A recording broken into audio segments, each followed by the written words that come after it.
我跟你们拼了！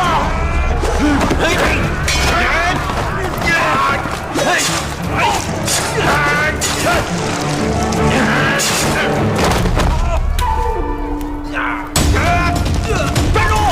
别跑！站住！站住！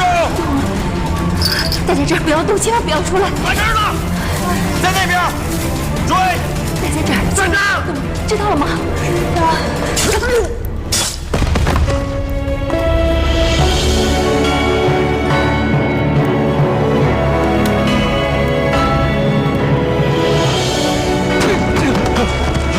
起来！说，人在哪里？人都被你们杀光了！混账！叫你们找人，为什么把人都杀光了？主上恕罪，刚才小的查问的时候，他说他们家姓侯。对，这妇人狡猾。主上放心，这家还有个女孩，可能没死。马上去找，断了这缕血脉，小心我要了你们的命！是。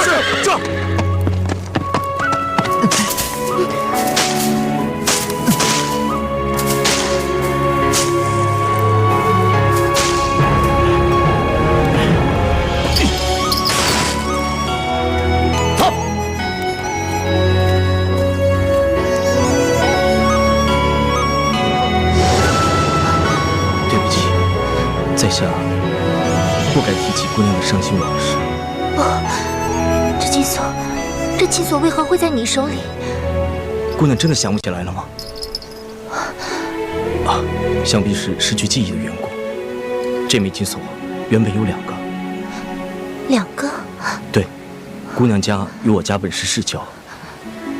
你我年幼时，家父与你爹商定，以这枚金锁为凭，为你我定下了婚事。这枚金锁，我自幼带在身上，不敢烧离。另外1枚就给了你，算是定亲信物。之后，父亲回到小春城，接替了城主之位。本想等你我成年之后，立即去江陵迎娶。没想到，在你我5岁那年，噩耗传来，江陵一夜之间被夷为平地。不，你别说了，你别说了。你知不知道，小春城从未忘记过你。这10几年来，诸葛家一直在寻找你。也许这就是缘分。我初次见你，就觉得你格外亲切。当时我还不知道那就是你。后来，我四处打探，探听出你原来是周国大司空府的侧室。我很难过，接着就查访到你的身世。我发誓，我这辈子无论如何非你不娶。一时情急，在救下你之后，就当面向你求亲。不，这不可能，这绝对不可能。这金锁就是最好的证明。你难道不记得了吗？袁金锁，你醒醒吧！你知道这一切都是真的。高长恭不值得你去托付终生。昨夜，他没有到东郊牢房救你，就是最好的证明。在他心里，你连一个郑若云都比不上。你，还有那个宇文邕，他父亲宇文泰杀了你全家，掳走江陵10万百姓。枉你对他那么好，尽管不情愿，你还是帮宇文邕维护宇文毓。他们是你灭门仇人的儿子。不可能，这绝对不可能，这绝对不可能！你不要再说了。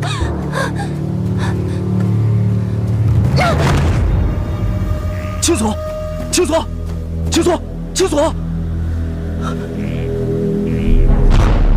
青锁。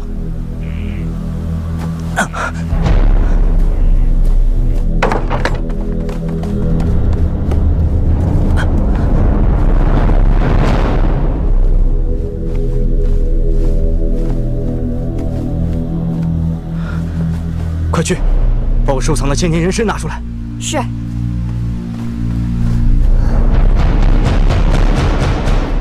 不可能。给城主。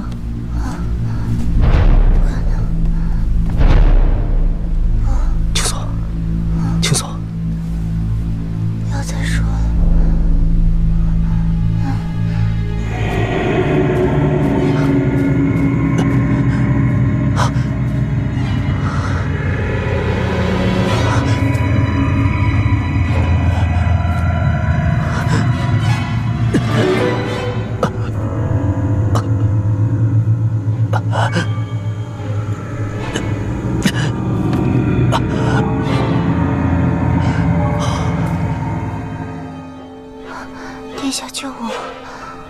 殿下，青锁，青锁。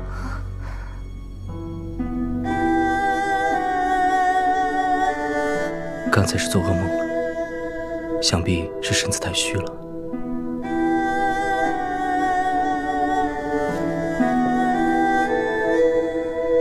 这是我让下人熬的参汤，你喝了会好些。一会儿我开个方子，熬一些定神宁气的药，喝了就好了。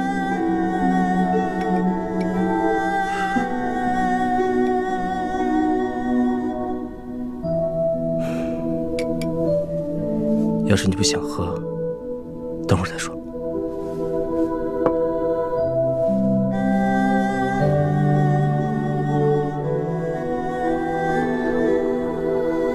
你说的都是真的吗？姑娘，还是不要想这些了，养好身子为重。一时间发生这么多事，谁也承受不了，更何况一个弱女子。是吗？是真的吗？真的。倘若姑娘要是不信，我不信。不信也好。等你把身子养好了，你骗我的，你是想留下我，你想把我留下来，让我嫁给你，所以你骗我。好，我答应你，只要你养好身子，我绝对不会逼你。只要你养好身子，你想做什么就去做什么，你想去哪儿就去哪儿。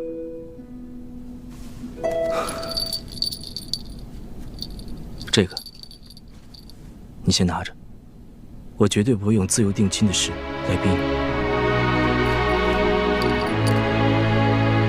你觉得什么时候可以拿出来了，再拿出来。来，把参汤先喝了。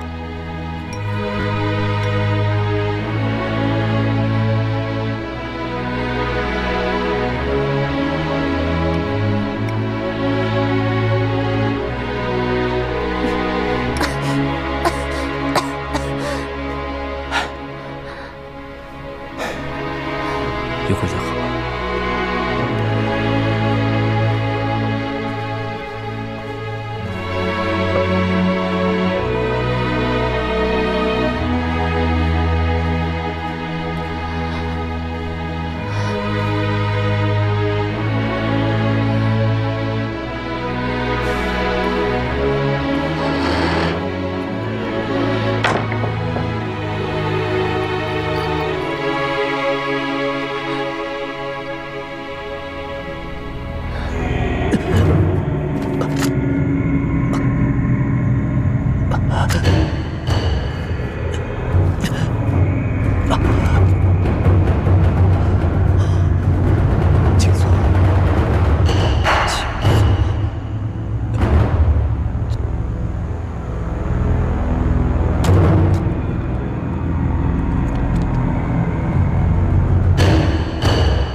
见过吴雪公子，姊妹等候多时。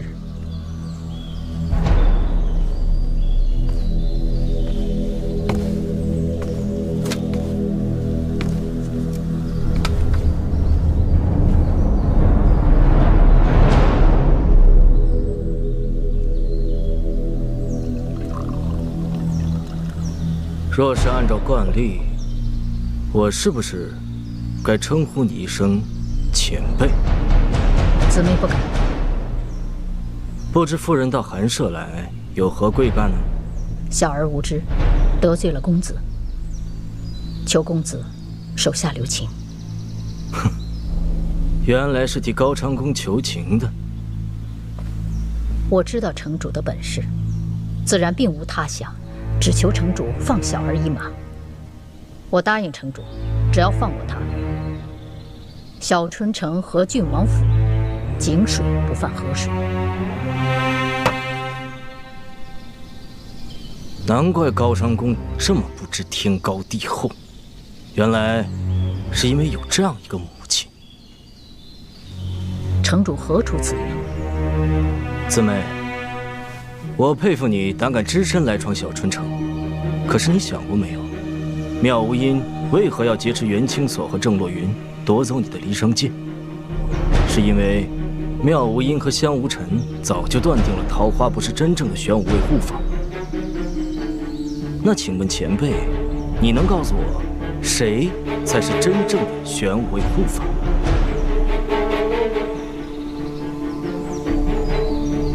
要不是我在绿幽林里困住了你儿子高长恭，想必你也不会来见我。但既然来了我小春城，还不以真实身份相告，是没有诚意呢，还是你打心眼里就小瞧本城主？诸葛城主，我来这儿不过是向城主求情，并没有示威的意思。城主又何苦咄咄逼人呢？走吧。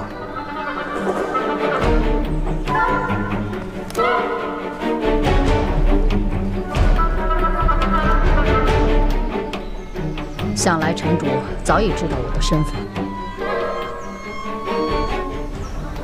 我的确是天罗地宫的玄武卫护法真身。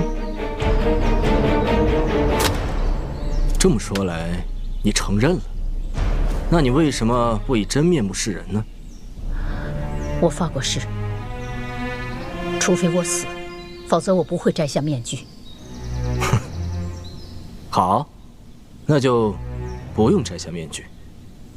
不过，本城主不能凭你一句话就相信你是玄武卫护法，你有什么凭证？我当年安排了桃花在天罗地宫代替我的位置，故意造成四大护法都在一起的假象。我趁机盗走了离殇剑，离殇剑在郡王府的掌控之中，就是最好的证据。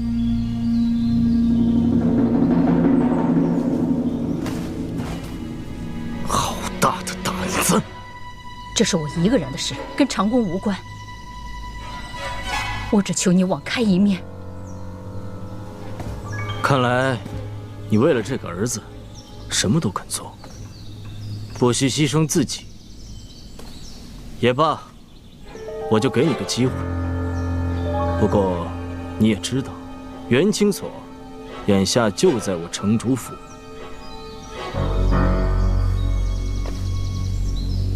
城主放心，长恭不会夺人所爱。我知道你的秘密，怎么现在肯放弃吗？城主眼明心亮，自然知道。没有一件事，没有一个人，比我儿子更重要。好，那就烦请玄武卫护法跟在下做个交易。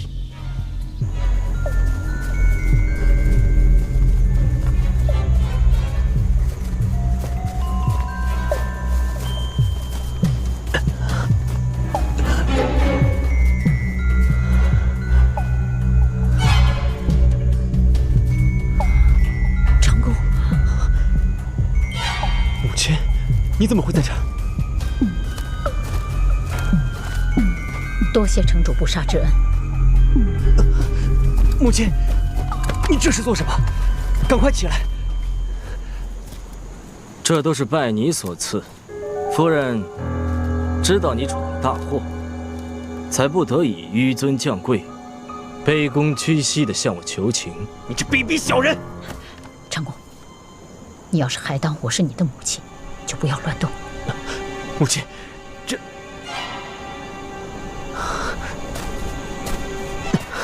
多谢城主网开一面。袁清所是我的人，请夫人奉劝殿下离他远一点，否则清所听了我的命令，亲手杀了殿下，夫人可不要怨天尤人哦。让我杀了这个颠倒黑白的贼人！长恭，要杀就先杀了我。母亲，长恭，难道你不知道母亲这样做是为了什么吗？殿下的火气还真不小啊！今日我网开一面，他日势必会灭了我小春城啊！姊妹愿用性命担保，长公若与城主为敌，姊妹不等城主责难，必定会自裁谢罪。母亲，你这样叫我还有什么颜面苟活于世？殿下，请想想，您跟夫人连离殇剑都没了，还有什么资格跟我斗？加上昨夜殿下没有到东郊牢房去用离殇剑换元清锁的性命，他凭什么还回到你的身边跟你虚以委蛇？这会儿恐怕他连剑都懒得见了。我不信！有胆子，你让青锁来跟我当面对质。好，我给你个机会。夫人，可别忘了答应过我的话。是，姊妹会竭尽全力相助城主得到镇魂珠和离殇剑。殿下不是想见他吗？就请移驾城主府。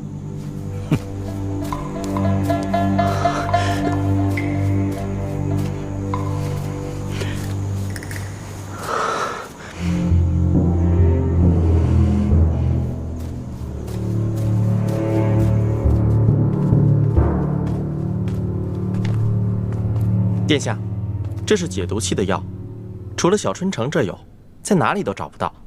殿下还是尽快吃下吧，要是迟了，只怕后患无穷啊。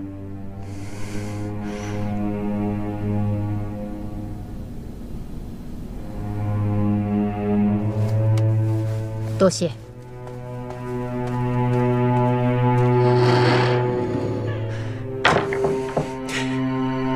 母亲，你为了能让儿子活命，连尊严都不要了吗？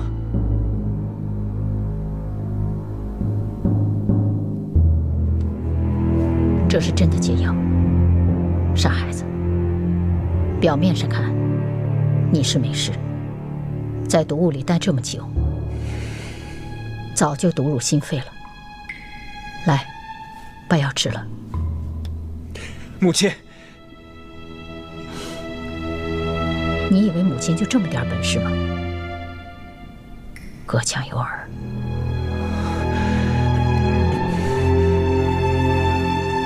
母亲就在隔壁的房间里，倘若有事，你就大声招呼便是。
什么声音？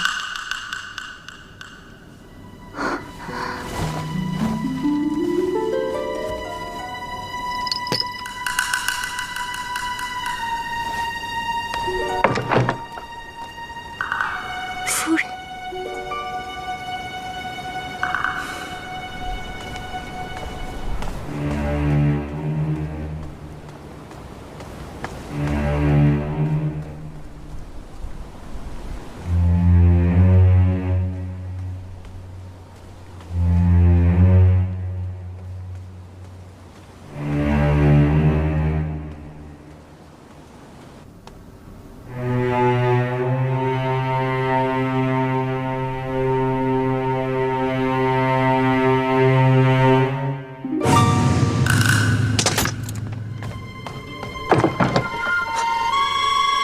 母亲，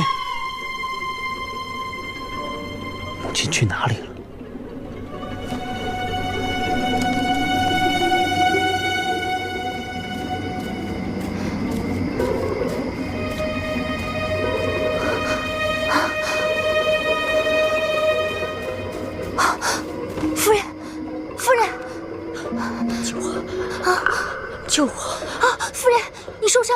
是谁伤的你啊？救我！夫人，夫人，你伤得不轻，我现在叫人过来救你。不要动，只怕晃动匕首就会让伤势更加严重。这可怎么办呀？啊，诸葛公子医术高明，我叫他来救你。不要走，不要走！那可怎么办？你的伤，帮我把匕首拔出来，拔出来！啊，我，啊，快！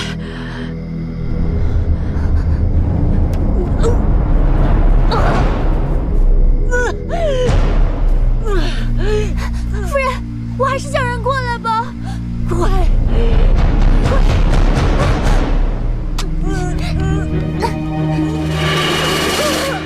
母亲，母亲，母亲！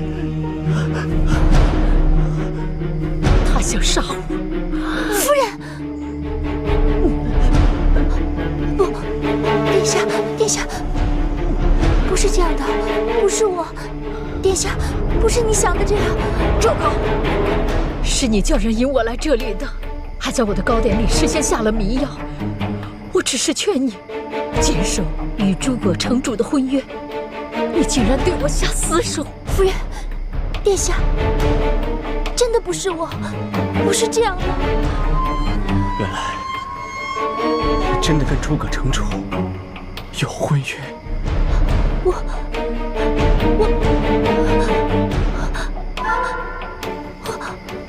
我真的什么都没做，我真的什么都没做。我到这里来的时候，夫人就已经倒在了血泊里。殿下，夫人现在伤势这么严重，你还是赶紧带她回去医治才是。回答我！长公，长公，赶快离开这里，要不然还不知道有多少毒计在等着我们。真的不是我，殿下。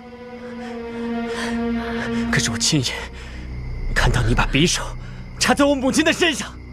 是夫人，夫人，她叫我帮她把这个匕首拔出来，是她让我帮她的。那你手上的血又怎么解释？殿下，眼见就一定为实吗？殿下与我们的信任就如此脆弱吗？长公，你忘了诸葛无雪的话了吗？为了诸葛无雪，他能不惜一切。我没有，夫人，夫人，你为什么要这样？你为什么要这样害我？就算夫人你不喜欢我，也不应该用这样的苦肉计来陷害我呀！那你干嘛不敢回答长公的话？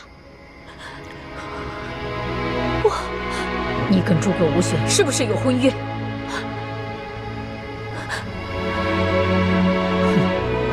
你还是不敢回答我，长公。他为了你所做的一切都是假的，他所做的都是为了诸葛无雪。我没有，我真的没有。那你活着，为什么不告诉我？为什么没有去连月小筑，反而待在了小春城？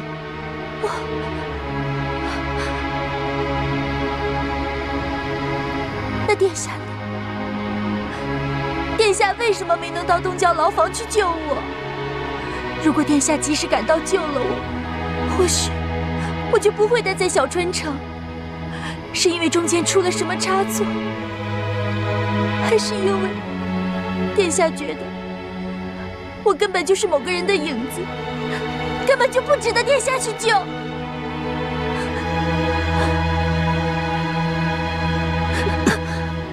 没想到你竟是这样的女子，袁千索，我看错你了。千索，夫人，这是怎么回事？殿下，夫人怎么受伤了？诸葛无雪，你跟袁清索还真的是一对儿。他来设计伤害我母亲，你来假装不知情。你们还有什么阴谋？尽管来吧！不许你侮辱清索，他温婉善良，怎么会干出这种事来？再说了，我跟他就要成亲了。你既没了离殇剑，何必去跟你纠缠？说得好，我既没了离殇剑，他自然不用跟我纠缠。诸葛城主，今日所赐，孤必会牢记在心。他日，孤必定加倍奉还。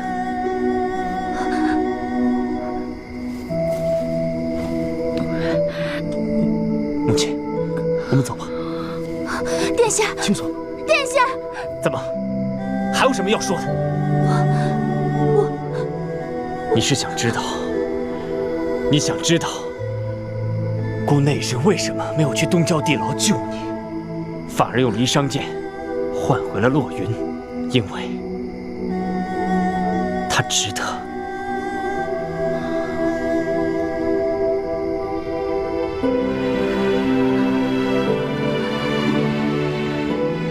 从今往后，不要再让我见到你。你不配拥有和小莲一样的脸，你不配拥有和小莲一样的脸，你不配拥有和小莲一样的脸。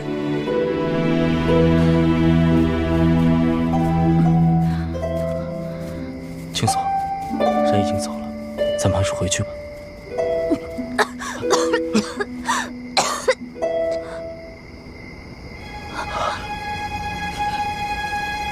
青锁，青锁，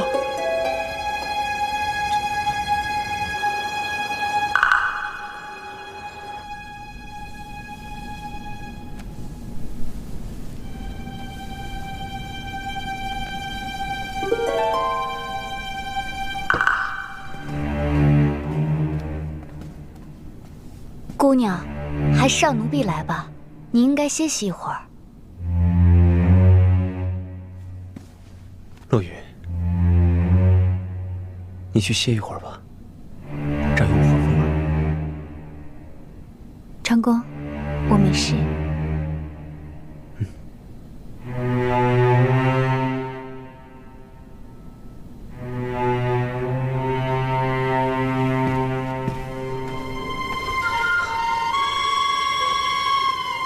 夫人的伤怎么样？回禀殿下，大将军，夫人的伤不必隐瞒。夫人的伤在要害，匕首刺得很深，虽然暂时并无性命之忧，可也要静养数日才能够下床。夫人的伤怎会如此严重？不惜一切治好夫人，一定要减少夫人所受的痛苦。有什么姑能做的，尽管开口。是。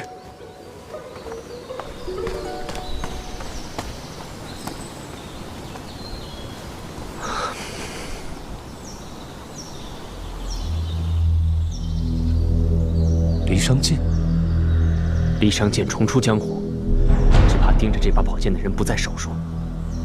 你派人去寻找妙无音等人的下落，不急于下手，要找好时机，一击即中。是。夫人，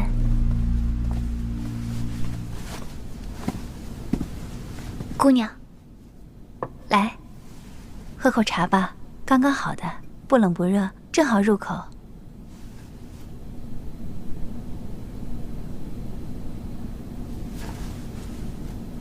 袁青锁胆敢刺伤我，洛云，长公孝顺，虽然他不说，可是我知道，他一定从此对青锁死了心。往后他一定会对你好的。夫人，你又何必？从前是端木林，一个无权无势、无勇无谋的孤女，还妄想留在长公身边，现在又来了一个袁青锁。我会把他们彻底清除掉的。长公可是大齐的兰陵郡王，你是齐国的第一美女，又是皇亲贵族，只有你才配得上长公，只有你才能帮他成就一番事业。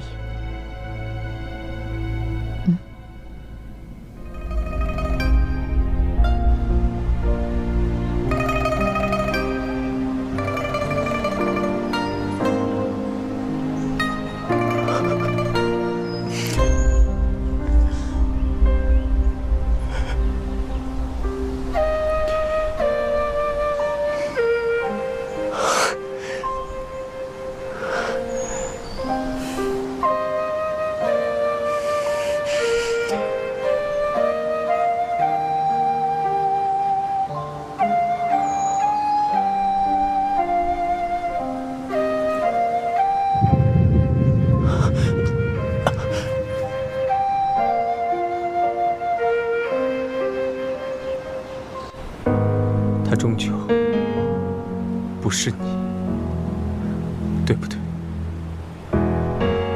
对不对？他真的是因为我没及时赶去救他，就伤害我的母亲，还是真如母亲所讲，他是为了诸葛无雪？我不信，我不相信她是这样的女子。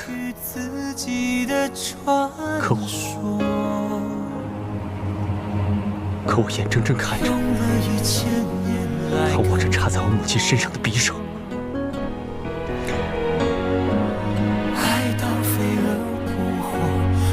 到底什么是真，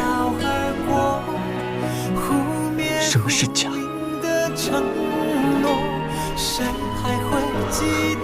他终究不是你，也只有我，可他却纠缠在诸葛无雪和宇文邕之间。他真的有些让人看不透。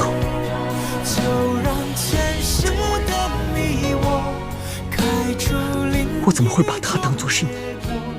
九莲，对不起，曾经有那么一刻，我脑海中竟然把他当作你。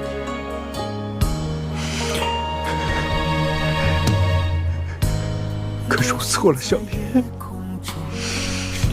只有你才是唯一一个值得我高长恭这辈子深爱的女子。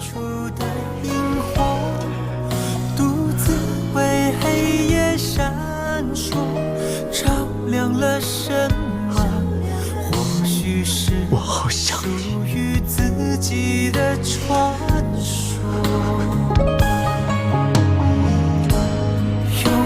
1000年来看破，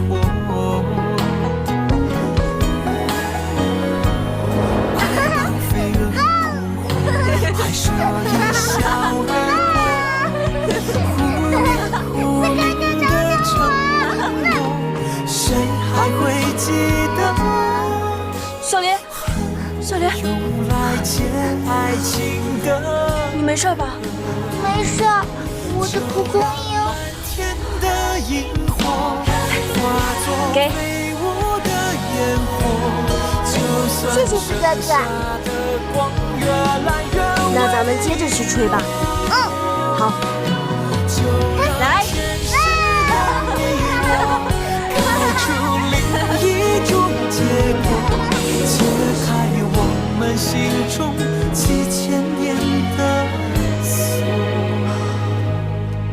解开我们心中7000年的这里风大，你先回去吧。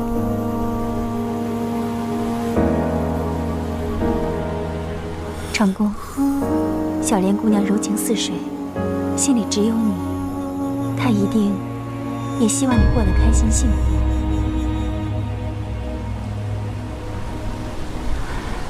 洛云并非故意来唠叨你。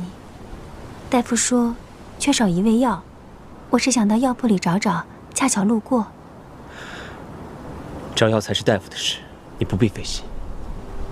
洛云，其实你原本就不必如此，不必这么费心费力、衣不解带地照顾母亲。你这么说，我更加惭愧了。要不是我，事情也不会到今天这个地步。这些都是我该做的。我不是要怎么样，我只是想谢谢你的救命之恩。你用离殇剑救回了我，我就算是为奴为婢，也是应该的。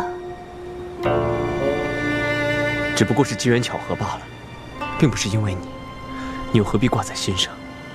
快回去吧。我知道了。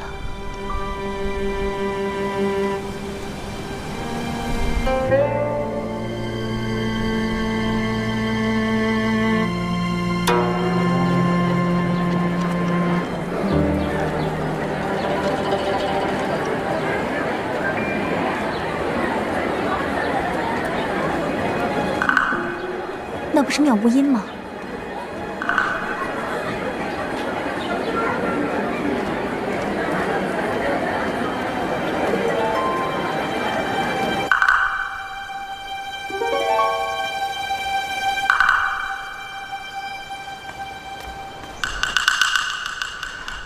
陆云姑娘这么紧跟着本仙子，这是有什么事吗？离商剑，感情洛云姑娘是想找本仙子算账的，连高长恭都斗不过我。试问你有这个本事吗？仙子是世外高人，不过洛云一条命不值什么。仙子想要，尽管拿去便是。只是我希望你日后不要再做有损郡王府的事情。好大的口气啊！就凭你，也配跟本仙子说这样的话？洛云自知力不能敌，可是只要我有一口气在，就绝对不会再让你利用我去威胁殿下。人人都说郑洛云是高长恭的红颜知己，照我看，远非如此。郑洛云，我看你是鬼迷了心窍，为了高长恭不顾自己的安危，螳臂当车，自讨苦吃。死，洛云都不怕，还怕什么鬼迷心窍吗？哼，可怜呐，可怜。看在你这份诚心的份上，本仙子不妨发发善心，帮你这个忙。帮忙？对。洛云姑娘，你心里怎么想的，本仙子了如指掌。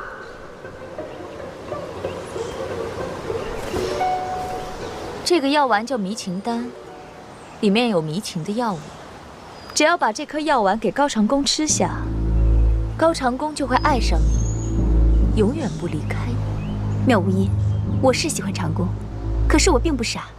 你是什么样的人，我一清二楚。想要再借我的手伤害长恭，你休想。你不傻，那我倒要问问你，离商剑都已经到了本仙子手里，我为何还要去找高长恭的麻烦？难不成我还觊觎他的郡王之位吗？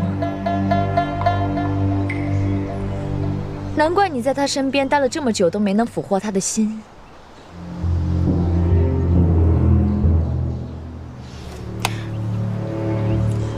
这药丸虽然是稀世奇珍，但本仙子并不在乎，我就当是丢了。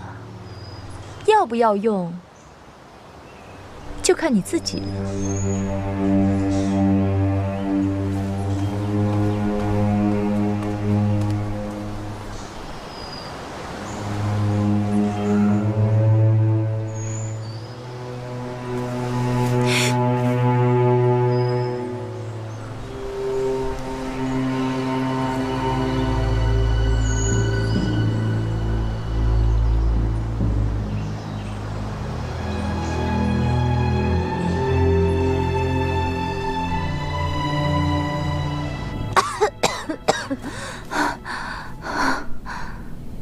姑娘，快去禀报城主。是。城主，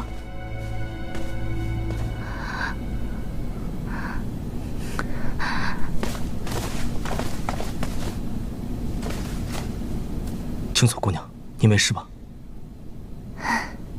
为什么没伺候他喝药吃东西？城主饶命，奴婢们想尽办法，可是青锁姑娘就是不肯喝药吃饭。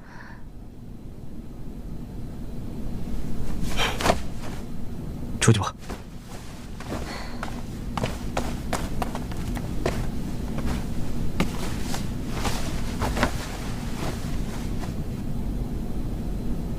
为什么还是不肯吃药，不肯吃东西？你这样下去，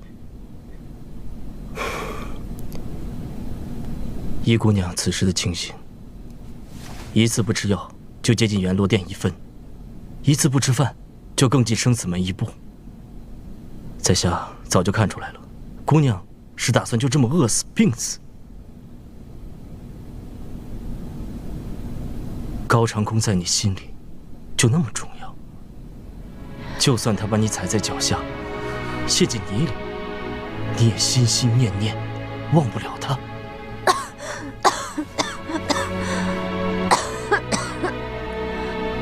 那我们呢？就算是自由定亲，就算是在下除了姑娘没有别人，我这10数年到处寻找，日日盼望，难道换来的只是姑娘的不屑一顾？既然在下耗尽心力，为你不惜一切，在你心里也没有半点分量。如果有能让姑娘心病痊愈的药方，在下愿用整个小春城去交换。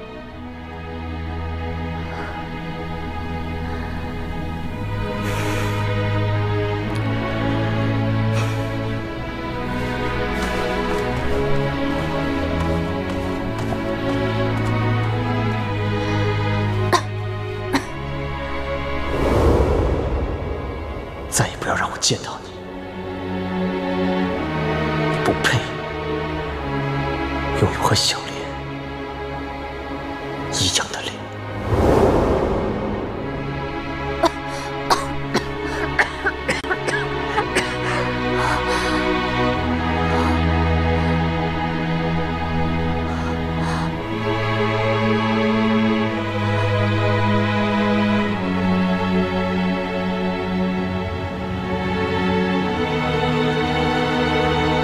公子，听说青锁姑娘不肯吃饭，也不肯吃药，再这么下去，只怕支撑不了几天，青锁姑娘就会香消玉殒了。这都是她自找的，就算是死了，也怪不到我头上。公子是不是该想想办法？如果青锁姑娘就这么死了，事情可就难办了。死？我诸葛无雪还没有办不到的事情。我不让她死，她能死吗？哼！启禀城主，小春城去往金庸城和长安城方向的沿路上，有不少人在活动，看样子是在想方设法打探城里的情形。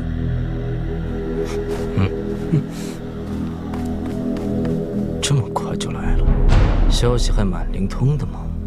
他们是谁？为什么要这么做？如此倒好，我倒要看看这世上除了高长恭，还有谁能让袁青锁重新活过来。公子已经想好了计策。我修书一封，你马上派人出城。公子要将书信送到哪里去？深夜出发，沿着去长安城的小路，尽量向前快骑狂奔就是了。就是向前奔吗？对，就是向前奔。想要书信的人，自然会来取。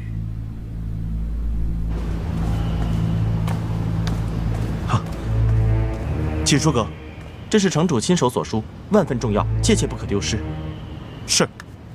找个可靠的人把他送出去。城门我已经打了招呼，他到后便会打开城门，让他沿着去往长安城的小路狂奔便是。到时候自然会有人跟他来拿书信。是，去吧。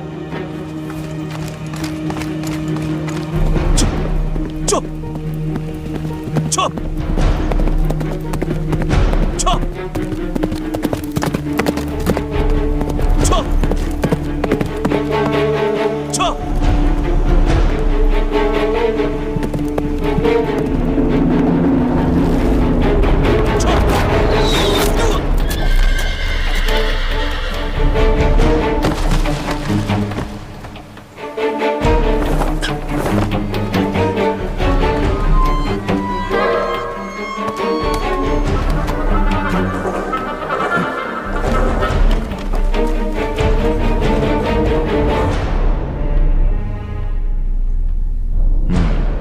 这封信来得刚好。主上的意思是，宇文邕还在养伤吗？是。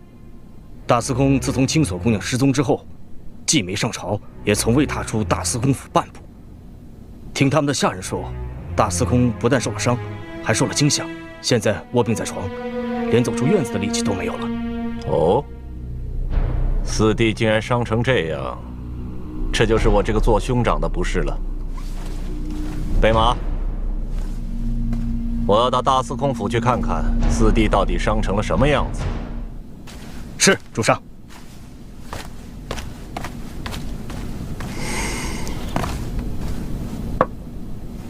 这个袁清所，在大司空府的时候一副高傲的样子，宁折不弯，现在怎么会落到如此地步？居然让高长恭欺负，这也是他自找的，死了活该。原想给他个机会，让他能过上开心的日子，没想到这个丫头又把事情搞得一团糟。主上，依属下看，也怪不得他。那倒没什么。这个袁清所，在不在大司空府里都是麻烦。主上还是在担心夫人。哦，不，青锁姑娘。担心她？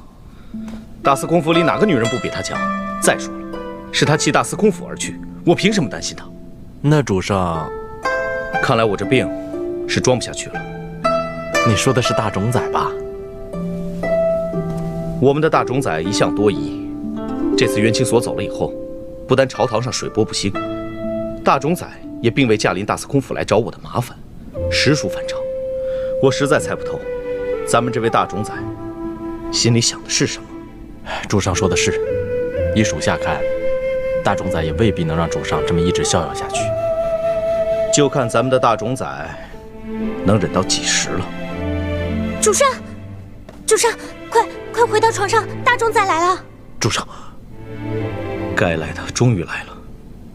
啊，主上，床在这边，主上。四弟，你我兄弟不必拘泥，何事难以启齿，尽管跟为兄说，为兄必然为你做主。多谢兄长，那小弟就直言不讳了。是青锁的事。青锁？难不成青锁做了什么出格的事情？哎，兄长冤枉青锁了。青锁自加入大司空府以来，上亲下睦，并没有逾越之举。只是，好，四弟何必吞吞吐吐？前些时候，小弟带青锁去郊游，在路上遇到强盗袭击，青锁他失踪了。哦，竟有这等事情！小弟也曾派人四处打探，至今尚无确切消息。原本小弟想去大冢宰府请罪的，不想多日愁闷，小弟竟然全身发冷，四肢无力，只得以草药调理。今日刚刚好些，正想去大冢宰府，不想兄长先来到了大司空府。怪不得这些日子以来，青锁并未回复省亲，我还以为青锁这丫头嫁入大司空府就乐不思蜀了。兄长不怪小弟。哼，四弟，你是个痴情的人，能为青锁这般付出，为兄知足了。至于青锁的下落，四弟不必担忧，尽你我兄弟之力，一定能找到他。那小弟调集手下，全力配合大冢宰府寻找青锁。只是为兄这次前来还有些别的事情。兄长还有何事？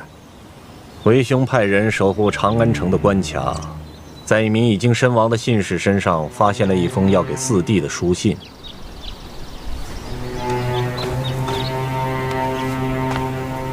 不知道是谁要给四弟写信。多谢兄长。小弟这就看看是谁给小弟的信。四弟，时辰不早了，为兄就不打扰你看信了。袁清所的事情就交给你了，大冢宰府会全力配合。这虎门无犬子，你一定会不负众望的。是，兄长慢走。好。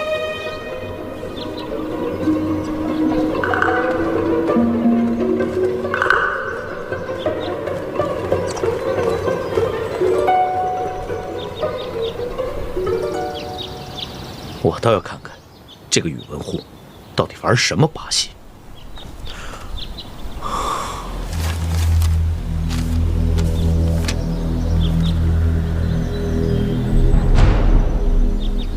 主上，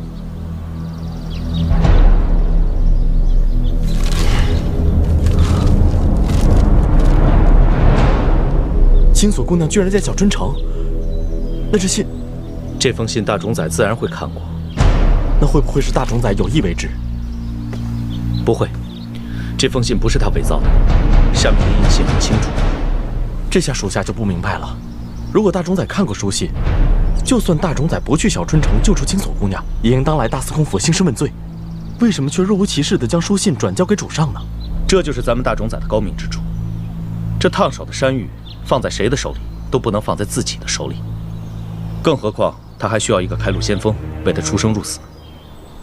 哦，可这书信上写着，要主上用镇魂珠去换青锁姑娘，期限只有3天。哎，是不是青锁姑娘实在想不出法子，才把他们的注意力转到了大司空府？不会，青锁的性子我最清楚，他就算粉身碎骨，也不会出卖别人。一定是他们在他那里没有得到什么好处，所以才猜测青锁将镇魂珠藏在了大司空府。怎么所有人都认为只要青锁姑娘愿意，就能找到镇魂珠呢？这个恐怕要去问问那些居心叵测的人了。主上，要是书信上说的是真的，青锁姑娘恐怕有性命之忧。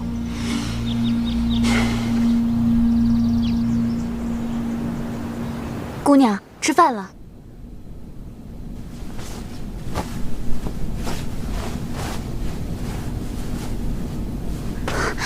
城主，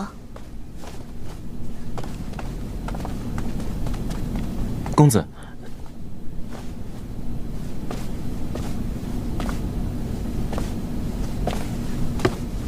青锁，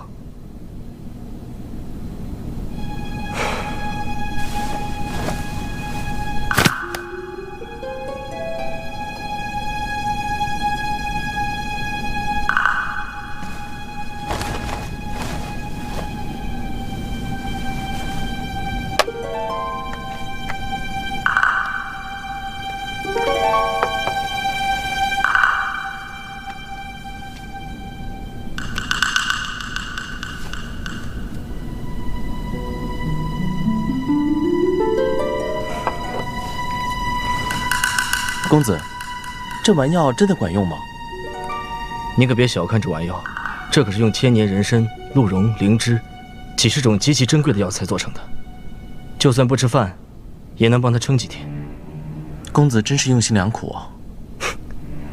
用心良苦也好，怜香惜玉也罢，总之，在我达到目的之前，不容他有事。城主，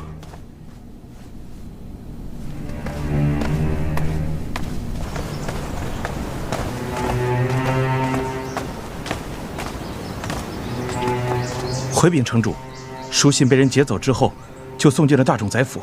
没有多久，宇文护就去了大司空府。不管别人中不中计，这宇文邕倒想来个鹬蚌相争，渔翁得利。据说大司空府的宇文邕聪颖异常，公子，你说他会不会来？那就看这袁青锁在他心中有几斤几两的分量。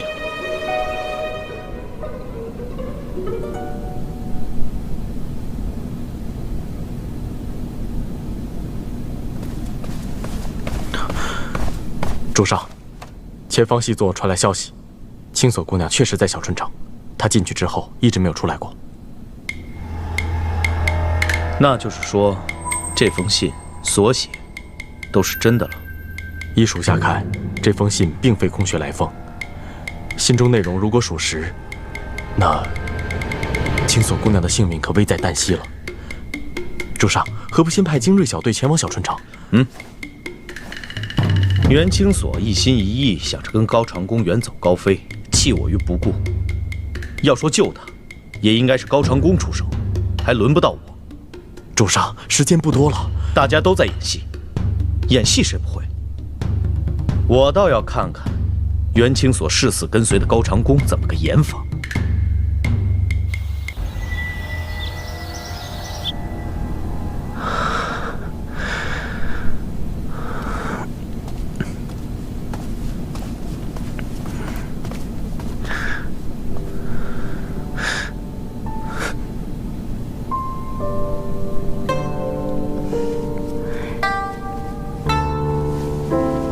小莲，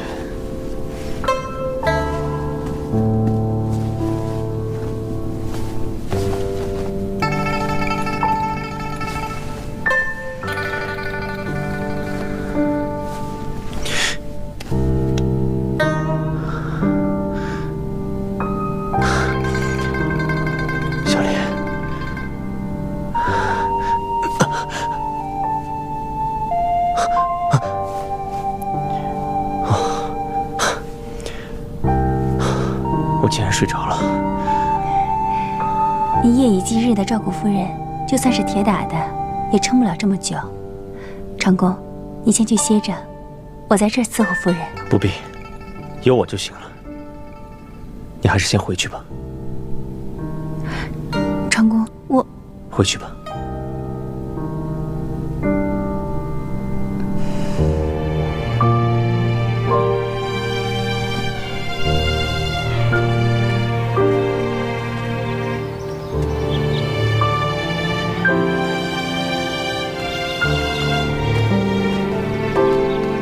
云姑娘，我都替你委屈。再这样下去，什么时候殿下才能明白姑娘的心呢？风儿，好，奴婢不说。殿下就是不公平，看不出谁对他真心真意。奴婢去准备晚饭。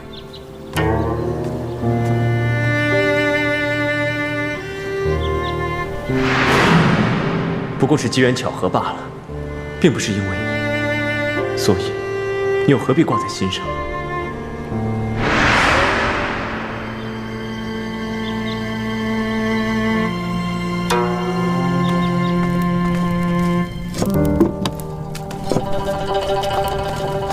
夫人这一生病可辛苦大家了。哪里？夫人身子弱，大家必须谨慎，东西啊要做得干净可口些。知道了。云姑娘，参见云姑娘。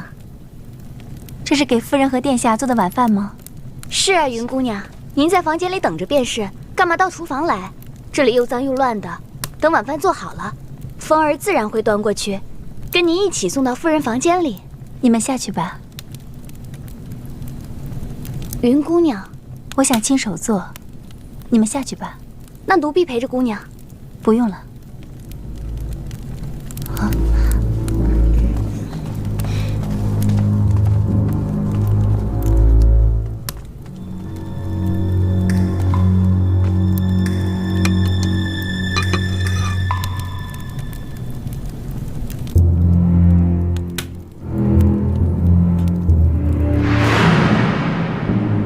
这个药丸叫迷情丹，里面有迷情的药物。只要你把它给高长恭吃了，高长恭就会爱上你，永远不离开你。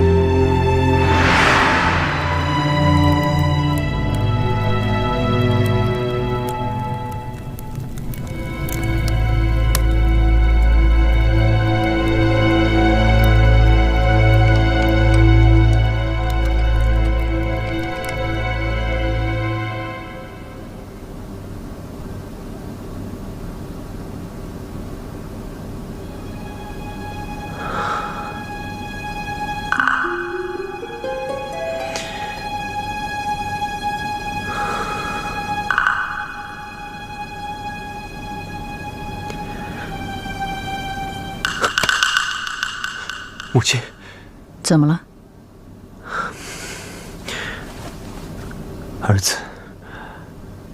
儿子已经很久没有看到母亲不戴面具的样子了。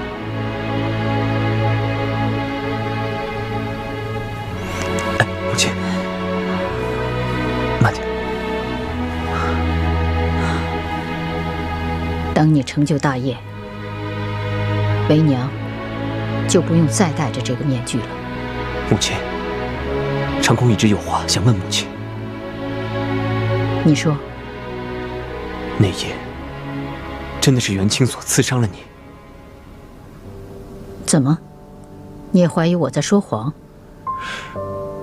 我只是想弄清楚为什么袁清所会有如此手段。以您的身手和计谋，怎么会？袁清所谎称有关离殇剑的秘密要告诉我，把我引到树林，有蒙面人袭击，袁清所假装受伤，我上前查看的时候，他冷不防刺了我一刀。我说过，他在糕点里面下了药，让我四肢无力，因此受伤。蒙面人。我知道，这都是袁清所和诸葛无雪的诡计。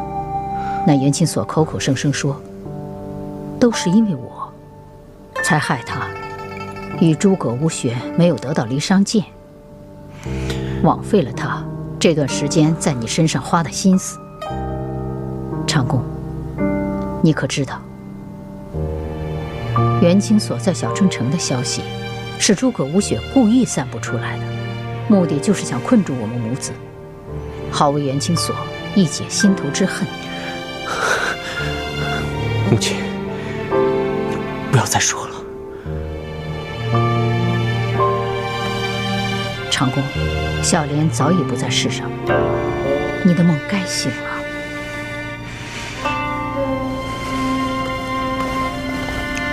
夫人醒了，夫人身子可好？可想吃些东西？正好有点饿了。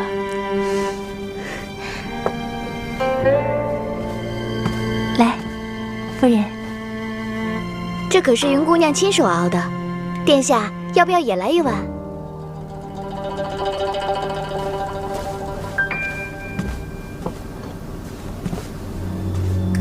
姑娘的手艺啊，自然不用说，刚刚还没出锅呢，凤儿就闻到香气，口水都快流出来了。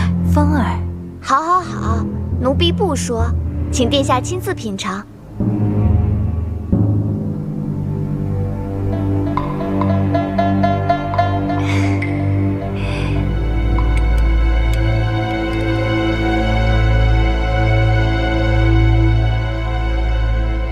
我是中了迷香了吗？应该昏睡了很久才对。为什么几天没怎么吃东西，反而没觉得那么没力气呢？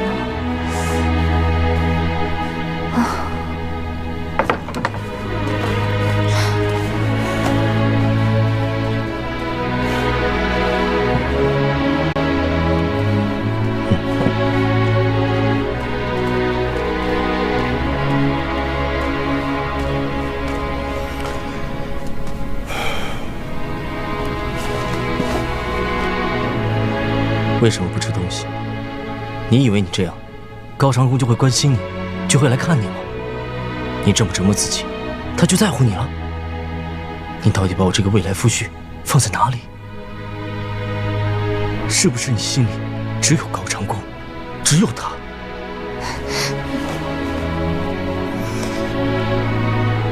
我到底要怎么做，你才能不像现在这么傻？袁清所，我的忍耐是有限的。你干什么？放我下来！袁清所，你看，这里就是登山坳，后面是碧翼池，在这里登高望远，景色奇美，是小春城最美之处。我一直等着找到你，携手看尽天下美景。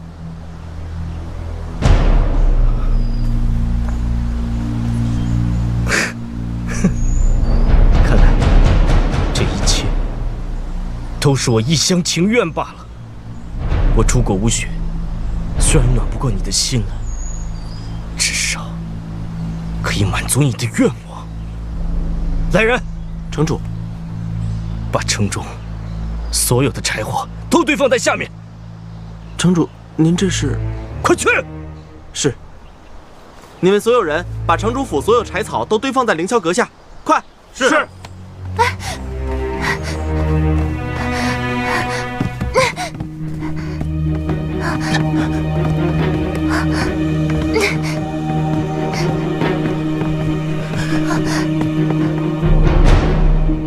风光无限，美景如画。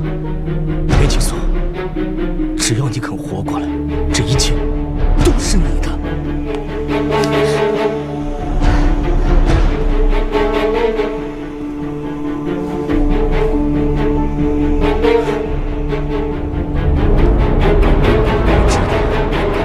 诸葛无雪在你心里不够分量，我还知道，这世上有2个人能让你活过来，一个是高长恭，一个是宇文邕。我分别给他们送了信，就在黄昏，既有分晓。若是高长恭能来，我主公无血，道侣相迎，让他把你带走。高长恭，我在他心里什么分量，不用城主来提醒。那还有宇文邕，我知道镇魂珠就在大司空府。如果他能带着镇魂珠来换你，就算对你情深意重，我也会放你跟他走。他最后也别来。好，我成全你。来人，在下面点火，让他跟这座凌霄阁一起毁灭。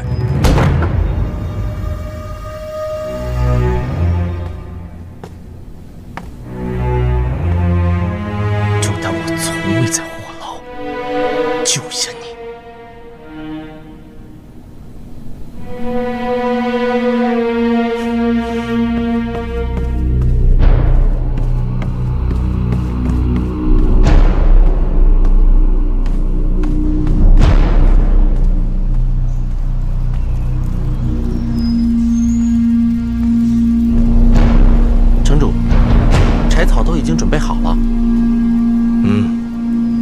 这么多人都找不到镇魂珠的下落，这镇魂珠真的就在大司空府吗？我只知道，高长恭已经对袁清所死了心。我没派人告诉他，高长恭根本就不会来，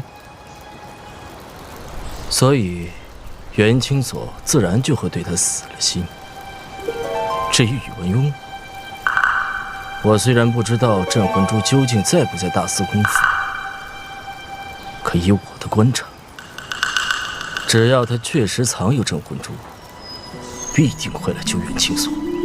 小的不明白，高长恭不来救清所姑娘，是因为刺伤郡王府夫人的仇，为何城主会如此笃定宇文邕会来救清所姑娘呢？不是笃定，是赌一把。赌一把？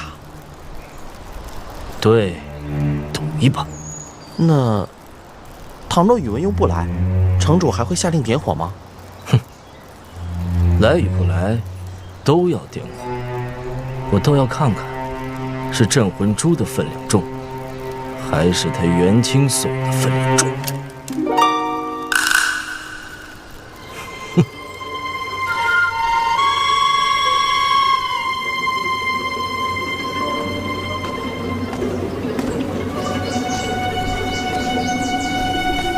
主上，怎么样？打探到确实的消息了吗？小春城戒备森严，几名细作都没能混进小春城，安排在小春城里的细作出了问题，也没能传递消息出来。这可麻烦，万一袁清所真出什么好歹，我怎么向兄长交代？主上，何不向大冢宰求援？也许，当日兄长将救回袁清所的任务交给了我。还令大冢宰府上下配合。要是我还去向兄长求助，一来兄长担心国事之余，还要为大司空府操心，我这心里过意不去；二来，我堂堂大周朝的大司空，连个小春城都控制不住，我这颜面往哪儿放？那该怎么办？难办啊！属下倒是有个主意，快说。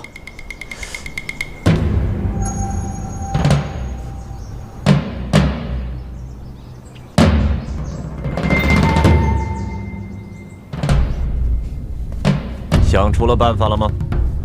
想出了办法，无奈离得太远，听得不太清楚。假的，假的，惊慌是假的，主意也是假的。这，我从小就看他长大，他有什么心思，我还不清楚吗？那我们该怎么办呢？当年我与小春城的老城主有过几面之缘。知道小春城的手段都是表面祥和，实际上阴狠毒辣。这次袁清所是撞在了刀口上面，宇文邕根本就不可能拿假的镇魂珠换回袁清所，而换不回袁清所，他在我这里又没有交代。这正好是看看镇魂珠是不是在大司空府的好机会。盯着他，只要四弟携带镇魂珠赶往小春城，立即将镇魂珠拿来见我。是。主上有消息，说，大司空还在大司空府，不过有一支隶属大司空府的骑兵队已经出了长安城，看方向是去小春城的。难道大司空怕有危险，所以让下属带着镇魂珠去救青锁姑娘？镇魂珠这么珍贵，宇文邕不可能蠢得会交给下人，除非这是个障眼法。金虎，多派人手监视四弟的行踪。是。引爆在，派得力细作尾随骑兵队伍，看看他到底玩什么把戏。是。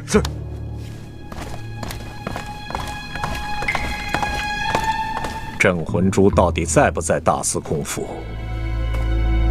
镇魂珠一出，天下势必大乱。宇文邕，这长安城的安危，就看你这一步棋怎么走了。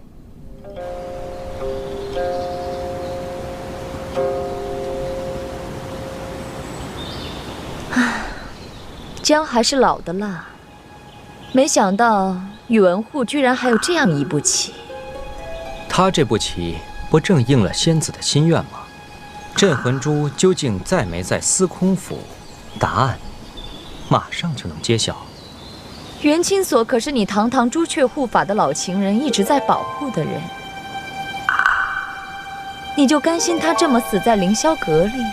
他生与死，还要看仙子的心情。哼，以前说到你的老情人桃花，你都会避讳不及，怎么今日讲起来，你倒反而无动于衷了？人死如灯灭，说与不说，又有何区别？哼。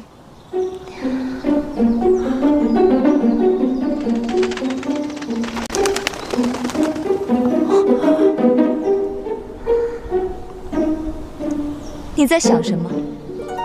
啊，我在想，我这张脸该换一换了，改天一定换张玩玩。你在大冢宰府里，我自会谨慎监视。要是仙子没有别的事，无尘就先告退了。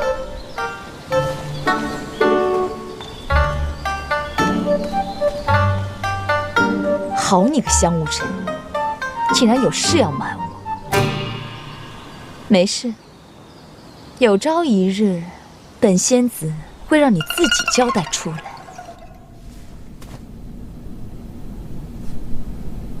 天就快黑了，高长恭没来，宇文邕还算不错，虽然没带着镇魂珠来换人，至少还派了4队人马妄图攻入小春城，救你出去。你猜结果如何？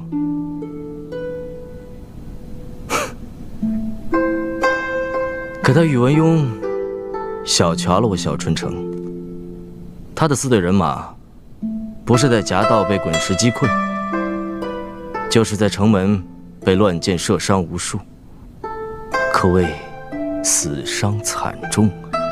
你猜，宇文邕偷袭失败，会不会真的拿镇魂珠来换你呢？也是，他怎么会舍得拿镇魂珠来救你？镇魂珠是打开天罗地宫的宝物，是天下至宝。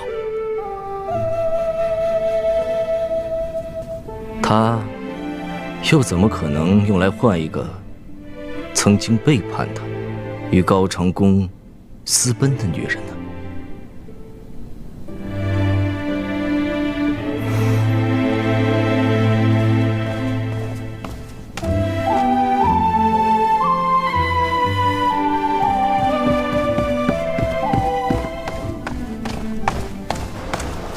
点火！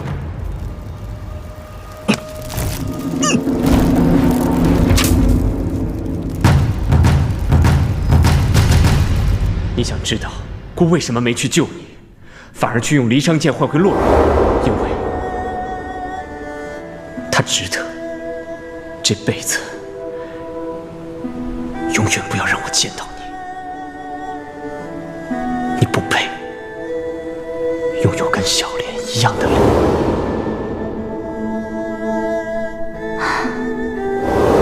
不要再离开我了，好不好？就这样，一生一世，好不好？别这样，你会后悔的。我不会，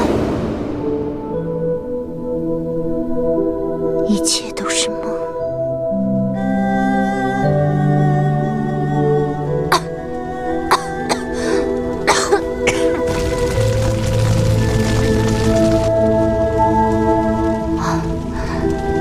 他竟然真的点了火。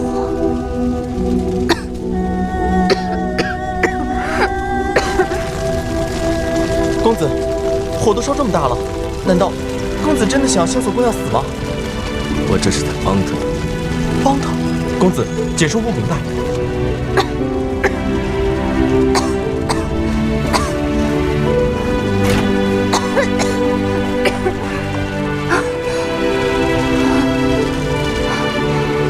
桃花姐姐曾告诉我，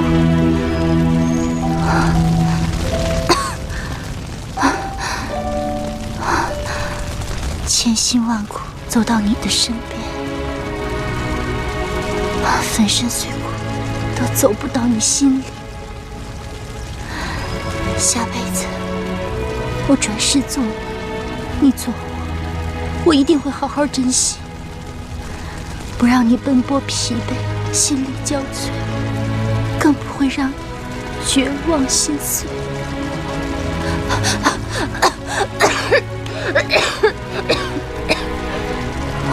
季松，快走，找到高成功，就不要离开他的身边，哪怕是一秒。我不能死，就算是死，我也绝不能死在这里。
不要再离开我，好不好？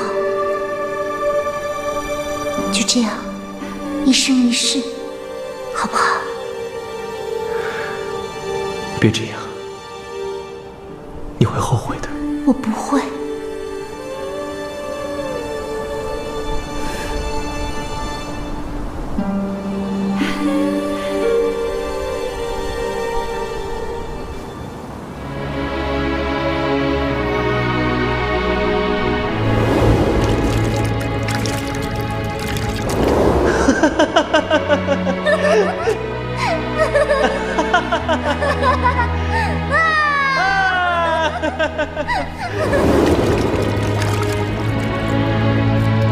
难道我就这样死去？我生是为你大仇未报，不能这样，不能这样不明不白的死去。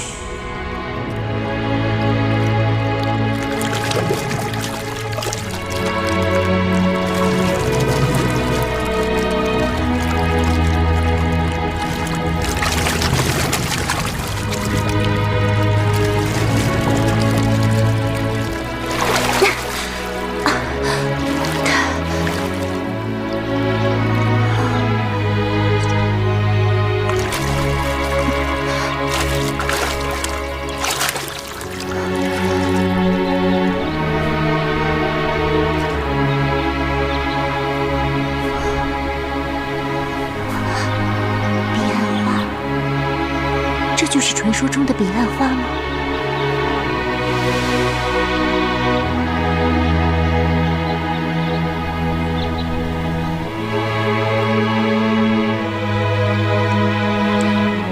不要动，你会后悔的。萧无尘，这么快就听出了我的声音，别来无恙啊！不要看我，彼岸花前不见人，我还不想收了你的魂。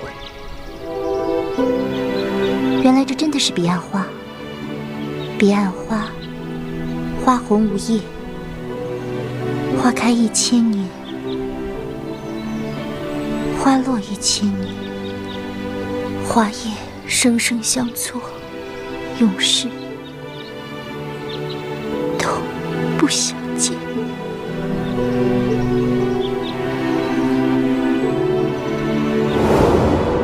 再也不要让我见到你，你不配拥有跟小莲一样的脸。它是黄泉路上唯一的风景。或许死去的人，就是踏着这凄美艳丽的花朵，通向幽冥之域的吧。袁青锁，你可千万要小心，地下的这些花有剧毒。你怎么会来到这里？不要再问这种没用的话。我此番救你，无非觉得你还算是个聪明的女人。袁青锁，你不是很聪明吗？你告诉我，一个男人如何才能得到一个女人的心？又如何不辜负另外一个女人？这个问题，再聪明的人也没办法给你答案。坚持还是放弃？辜负还是被辜负？都在你自己的一念之间。我劝你一句话：遵从自己的心意，珍惜眼前人。结果如何，其实都没关系。这话真是好听啊，可是未免太过冠冕堂皇了些。袁青锁，世间情爱如何，其实你还是不懂。不过，你既然说出了珍惜二字，这就证明我没有白来救你。你，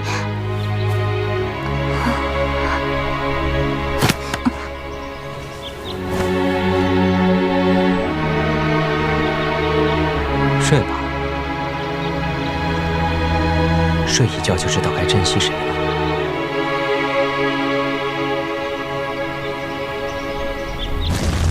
公子，急什么？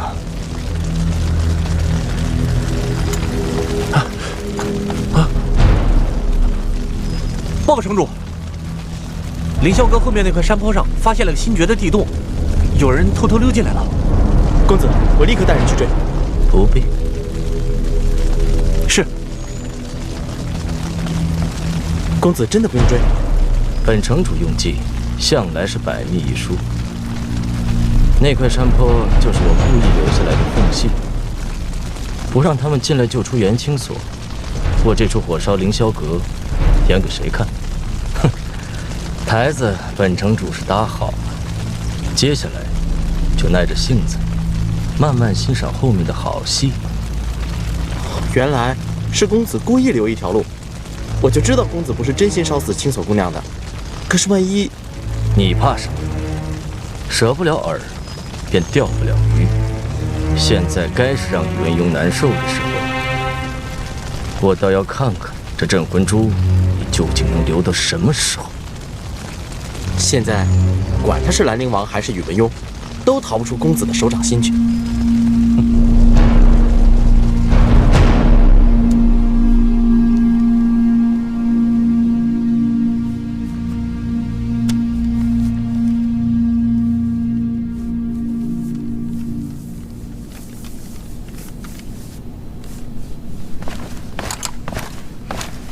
启禀主上，夫人还在乡下，这些天从未出过宅子。下人说她染了风寒，不便见客，让我给您带个信儿，说是再迟几日便回。在娘家的日子越来越久，次数也越来越多了。四弟那边怎么样了？回主上，没什么动静。自从上次主上从大司空府回来，大司空要么在书房看书，要么在卧房里睡觉。前几日倒是因为青锁姑娘的事情烦躁了一阵子，这2天又是照常看书睡觉。只有今日早晨，才带了人去城郊打猎。